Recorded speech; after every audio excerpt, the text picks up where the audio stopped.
Pidana menanti, jaksa beberkan 3 hakim pesta uang suap Ronald Tanur di ruang kerja pengadilan. Jaksa penuntut umum mengungkapkan uang suap vonis bebas Ronald Tanur dibagi-bagi di ruang kerja Hakim Pengadilan Negeri Surabaya.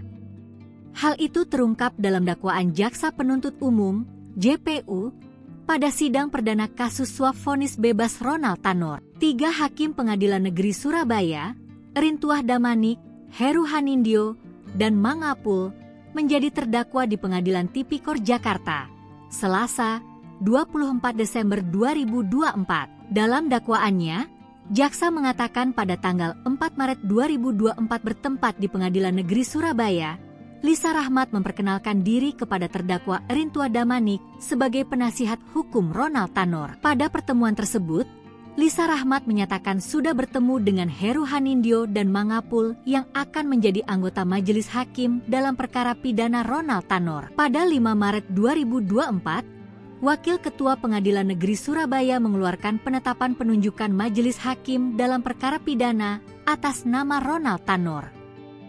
Terdakwa Rintuah Damanik menerima uang sejumlah $140.000 Singapura dengan pecahan $1.000 Singapura dari Lisa Rahmat, kata jaksa. Kemudian, bertempat di ruang kerja Hakim Pengadilan Negeri Surabaya, ketiga terdakwa sepakat untuk membagi uang tersebut. Adapun terkait perkara Ronald Tanur sebelumnya, Majelis Hakim Pengadilan Negeri Surabaya dalam amar putusannya menyatakan, Gregorius Ronald Tanur dianggap tidak terbukti secara sah dan meyakinkan telah melakukan pembunuhan maupun penganiayaan yang menyebabkan tewasnya sang kekasih Dini Sera Afrianti. Ronald Tanur juga dianggap masih berupaya melakukan pertolongan terhadap korban di saat masa-masa kritis dibuktikan dengan upaya Ronald membawa korban ke rumah sakit untuk mendapatkan pertolongan.